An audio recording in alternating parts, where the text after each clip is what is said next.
Do you know that I pray every night that he would escape? What the hell did you do that for? So I can kill him. Hello everyone, it is I, the J-Strom. I have just seen Halloween 2018. Well, I saw it on Saturday night and it's Monday. And we probably won't record until Friday, but I just had to get some thoughts out of my head about this film because I've seen a lot of good reviews for it. And I have to admit that I didn't have a positive reaction to the movie. And I know, I should have looked at what the Rotten Tomatoes score is before I started recording this. I'm in the other room, I'm not at the computer, but I know it's positive. And I just wasn't happy with it. Now here's the thing, I am a Halloween fan. I'm a fan of the first film by John Carpenter, of course. I'm even a fan of Halloween 2, the sequel, way back in like 81. Starring Jamie Lee Curtis and Donald Pleasance. He returned for the role of Dr. Loomis. And in the sequel of Halloween, you find out that Michael Myers is actually the brother of Laurie Strode, played by Jamie Lee Curtis. And it's quite a strange twist. Some people think it's a dumb twist, but it kind of is ingrained in my head that they're related. Why else would Michael keep coming after her? Why does he care about her so much? I mean, it makes sense that that's the first thing he would do is go to a hospital and try to kill her, also while killing everybody else in the hospital that's in the way. But since it's Halloween, they're understaffed for some reason. It is a small town of Haddonfield, after all. But here's my main problem with 2018's Halloween, and it's not just that David Gordon Green and the guy from Eastbound and Down, Danny McBride. Sometimes I have to do those word association for my brain to remember people's names.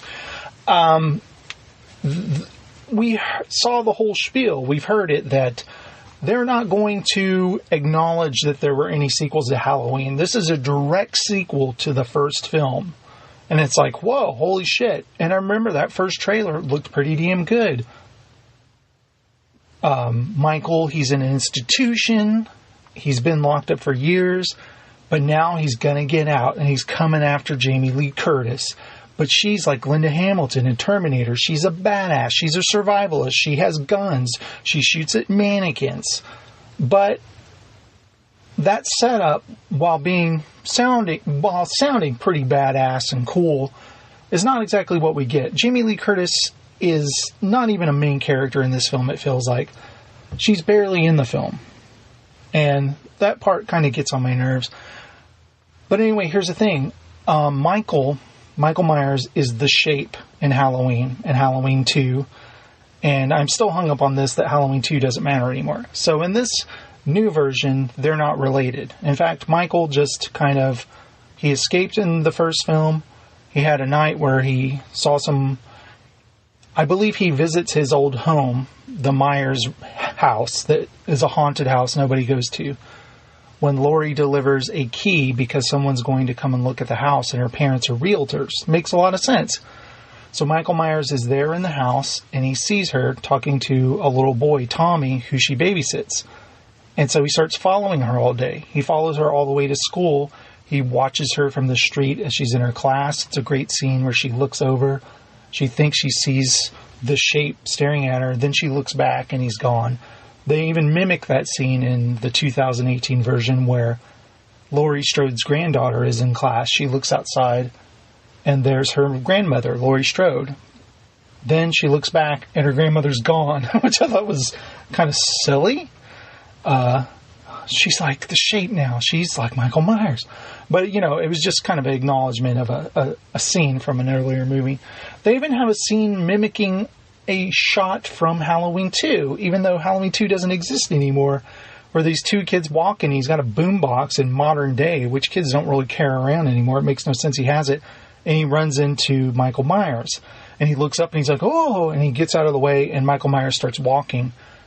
That happens in Halloween 2, and it makes more sense in 1981 that a dude has a boombox. So this was like an ode to that scene, but it makes no sense to me because that movie never existed. Do you guys see where I'm going with this? The problem I had with this film is it's meandering. It's a mess. It's all over the place. It starts out with podcasters, which we know podcasting is a very lucrative and fancy thing to do. It's what I do. I'm a renowned journalist going to mental institutions and interviewing psycho killers. So this man and this woman are going there for their famous serial killer podcast, I guess. They're going to interview Michael Myers, even though he hasn't spoken a word in 30-something years or however. I can't do math. For a long, long time, he's never said a word, like his whole life. And they're going to interview him. It makes no sense, okay? And the guy even has the Michael Myers mask from the murders. From the murders in the 1978 when Halloween took place. This guy somehow got a hold of the mask from the evidence locker, I guess. I don't know. It would make more sense if, I have an exact replica of your mask. You know, that scene, I was like, okay, movie. This is early in the movie. I'm not bailing on it yet. Expectations have a lot to do with my thoughts, too, because I heard a lot about how good this was. The setup was good. I even read someone on Twitter go, those opening titles, man. And I was like, ooh, I love good opening titles. I even thought H2O, Halloween H2O, had pretty good opening titles. So, these opening titles, nothing that great. A decomposed jack-o'-lantern that uncomposes back into a jack-o'-lantern. And to the Halloween theme by John Carpenter, which is a fantastic theme. I thought they misused the theme incredibly in this movie. It kind of reminded me of the Ghostbusters remake, how they misused the opening song and it just kind of cuts off. Well, in this, they used the Halloween theme by John Carpenter, who contributed a new version of the theme for the soundtrack. He didn't do the entire score. 2 other guys did it. It is played too many times. It is played... I would have to see it again, not that I want to count how many times it's in the film. If you go back and watch Halloween, the first film, I believe the Halloween theme plays at the beginning and the end. I'm trying to think if it plays...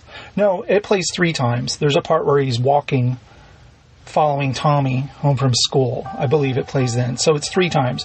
And I believe it plays 3 times in Halloween 2 also. But there are other themes to the Halloween movies. There's the Laurie theme. The dun, dun, dun, dun, ba, ba, ba, ba, dun, dun, dun, dun, dun, dun, dun, dun, dun, dun, dun, dun, dun. Okay, you guys get the idea. And then there's the chase theme. The friggin' chase, the bum, bum, bum, bum, bum, bum. It's really good, especially in the first movie when it's all piano. And then in Halloween 2, it's digital, it's, synthesized, and it's still really cool. I used it on an intro of an episode not too long ago, Get the Mask Right, that one we did, an E-Tail News. So, the soundtrack, I don't think is good in this. And if you screw up Halloween soundtrack, something's seriously wrong. I can just feel something's off. I want Michael Myers to be that thing that was so kind of fascinating. When you watch the first movie, there's something about the way he moves and the way he looks. He's fascinating. You want to know he's almost like this force is driving a body. This body that's kind of just moving forward. Some people describe him, I think John Carpenter did, like a great white shark. He's just looking. But in this movie, he's brutal. He's like a brutal force. He seems like an angry man. He's stomping on heads. He's pulling teeth out. He's grabbing women by the ponytail and jerking them. And that's Rob Zombie Michael Myers. I'm sorry, that is not John Carpenter Michael Myers. Do you ever see there's a scene in the Rob Zombie where he kills, he kills the nurse lady What is her name? Octavia Spencer? No. Okay, whatever. He kills a nurse and he stabs her, bludgeons her with a blade. I'm going to say like 12 times. And it was just ridiculously over the top and disturbing. But we all know Rob Zombie doesn't have a subtle bone in his body. But John Carpenter does. If you go back and watch the original film, it's very subtle. There's very little blood. Michael Myers is slowly stalking Laurie and her friends. He's just kind of hanging out. He's setting up bodies, setting up visual gags. He's very, I would say, a showman. Very theatrical. Not only does Michael let you stab him, let you punch him, kick him, he lets you get away so he can catch you again later. He loves the chase. He loves giving chase. There is no chase scene in this movie, and I couldn't believe it. The part where they play the dun, dun, dun, dun is the dumbest scene in the movie.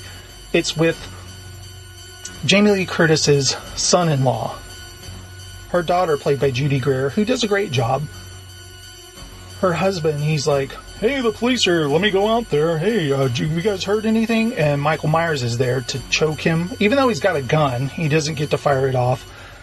He gets choked and then his neck snapped to that chase music. And I was like, what? Why are they playing this now? It's almost like, hey, we've got this track we need to play. You could say I'm being nitpicky, but hey, I'm not the one who gave this such a high rating on Rotten Tomatoes, telling me it's a new... If you're going to replace all of the shitty sequels to Halloween, have something better. This movie is no better than Halloween H2O. I'd almost say Halloween H2O is just as good. The only reason H2O gets a bad review from me is because the mask was terrible. I mean, Jamie Lee Curtis chops off Michael Myers' head at the end of that, which was a great ending. They tried to do a similar ending here where, I will admit, it's a strong ending to this movie, but it took too long to get there. And don't get me started on the Doctor in this movie. We no longer have the great Donald Pleasance to play Dr. Loomis, so we have a replacement Doctor. And there's a twist in this film. I guess you would call it a twist, or no, it's just a bad script decision that I said out loud, what? And I saw it with Emma. She wanted to go see a horror movie. I saw it with Steven and his girlfriend and Emma. And I said, what?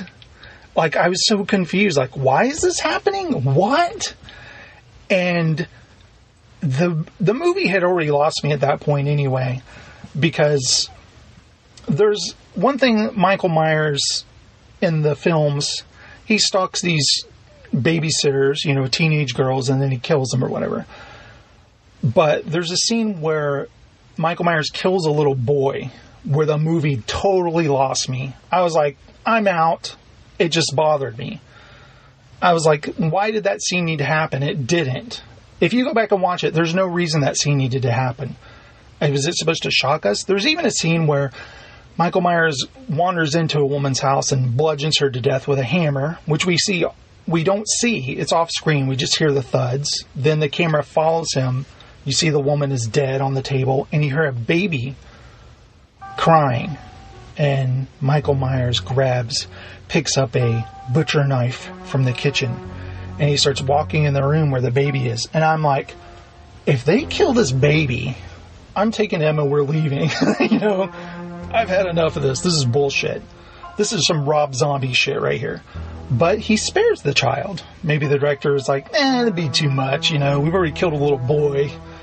So, Michael Myers doesn't. But he goes next door, and he grabs a woman by the ponytail and stabs her through the neck. And I'm almost like, okay. I mean, the original film, which I keep comparing this to because, again, guys, this is a direct sequel to that film, the original John Carpenter movie. This isn't a sequel to Halloween Resurrection, the one where their webcam set up in a house. This isn't even a sequel to The Curse of Michael Myers. Okay? I'm going to even say Halloween 4, The Curse of Michael Myers, I believe is what it was called, was better than this. Jamie Lee Curtis is great in the role, and I have a feeling she thought this was going to be the role of a lifetime, get to be a badass. But she's so underused. They don't use her enough. The third act, she's just wandering around. There's a scene that makes no sense where she shows up and she sees Michael. You see it in the trailer. And she shoots at the window. And it's a mirror reflection. And Michael, what does he do? He's like, I'm going to get the hell out of here. There's a lady shooting at me. So he exits the house, goes downstairs, and walks outside. And she shoots him in the shoulder. And he keeps walking. And she's like, Michael! She's chasing after him. And he gets away. That scene made no sense to me at all. The sheriff, played by Will Patton, totally underused. His death is so stupid in the movie. I'm so disappointed by this film. I'm trying to be, what is the word? I'm trying to be reasonable. I was just so disappointed in this film. Halloween 2018. Wow. It seemed like such a good idea on paper. But those podcaster characters, their only reason they're in this movie is to give Michael his mask, to get it to him. Because otherwise, how else would he get it?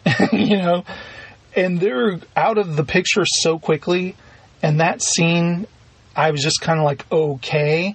I mean, I need to just be sitting there. It's a dumb horror movie, right? But there's so much that happens in the movie where I'm like, okay.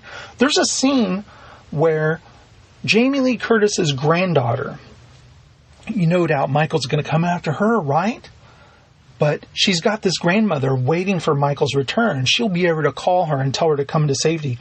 No, because her granddaughter is busy at the school Halloween dance having a fight with her boyfriend who kissed another girl.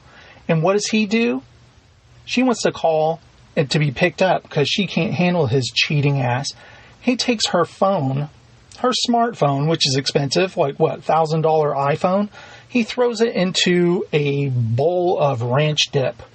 And she just goes, whatever, and walks away and leaves her phone in ranch dip. Meanwhile, no one can get a hold of her now. She's in complete danger because she left her phone in ranch dip. That's the way this script works, guys. It's like, okay. And Michael has teleportation powers in this movie, too. He just appears and disappears at a whim. And here's the thing I loved about Michael Myers in the original film. He's like this unknown force. They call him the boogeyman. He's the shape. He's almost like this evil is driving this body. He moves strangely. The way he glides in and out of frame. He hides. He makes sounds to draw you in a room. You go and investigate. He doesn't even necessarily kill you. He still follows you. He toys with you.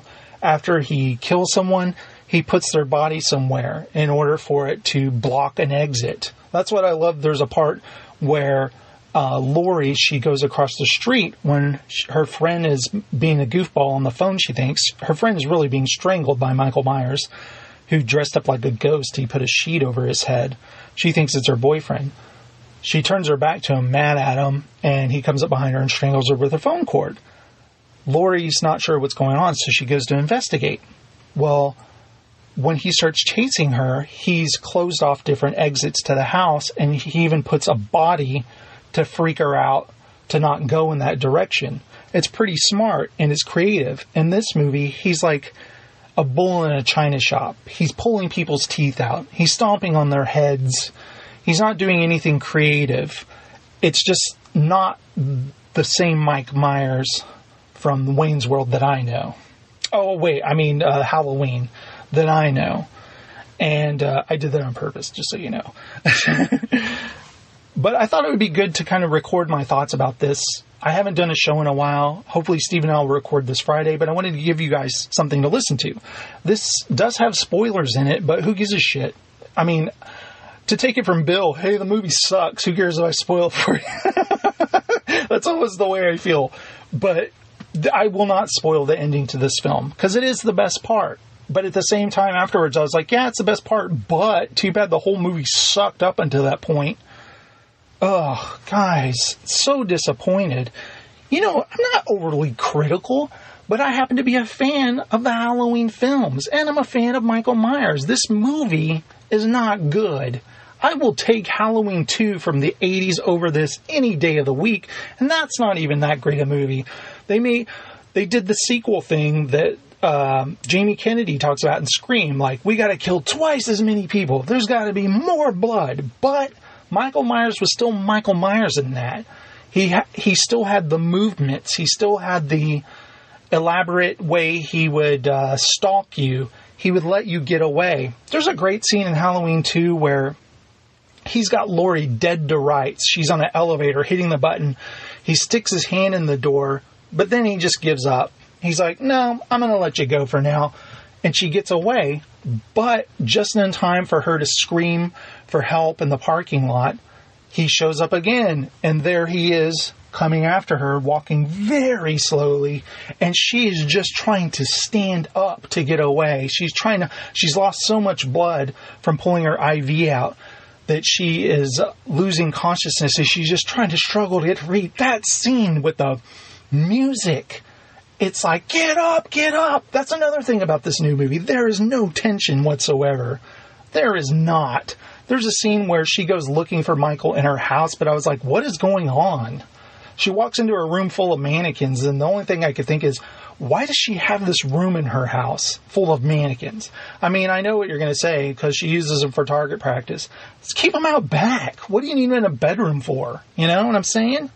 It's not like she needs to keep, rain from getting on them or whatever. She's just shooting on them. So there, I've seen holes in your logic, so forget about it.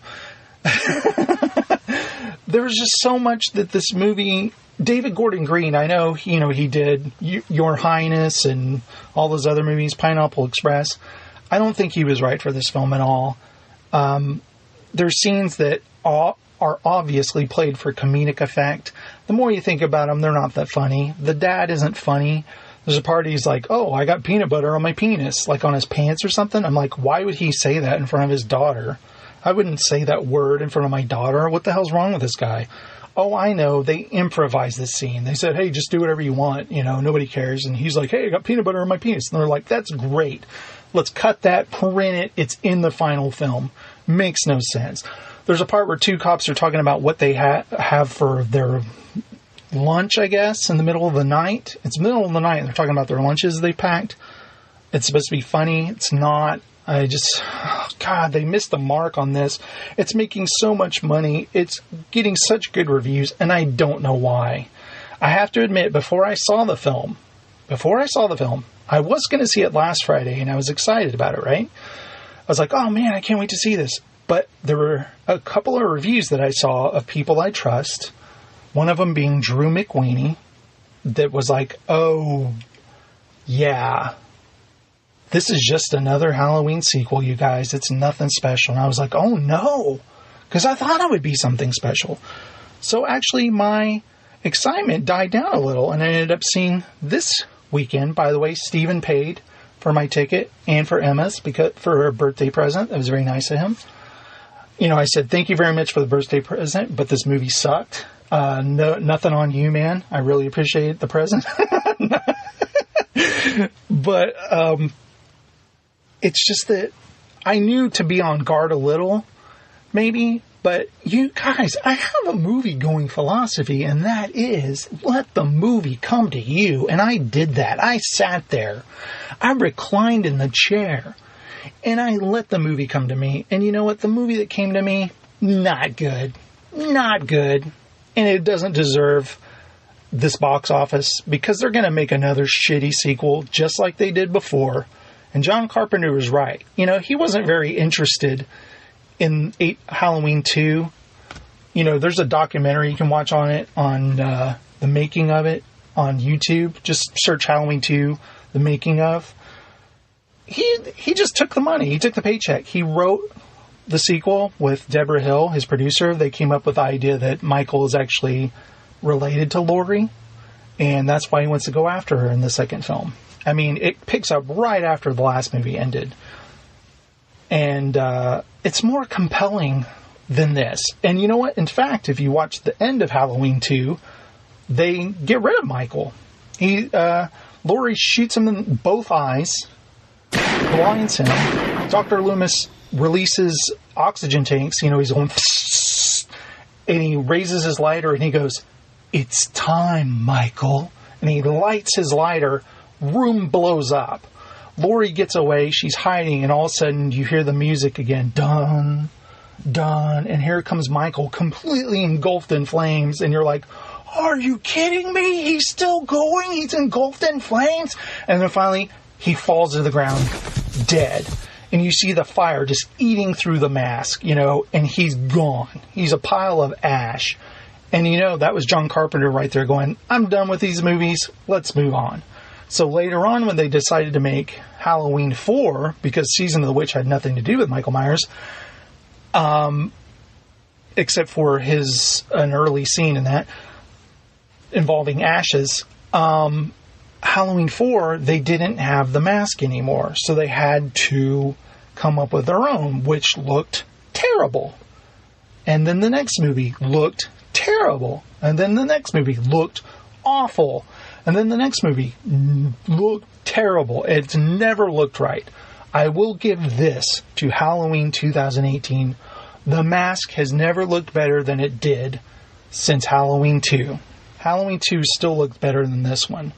It could have been the same mask from Halloween 1, I don't know. But it looked great. Halloween, this one, looked good.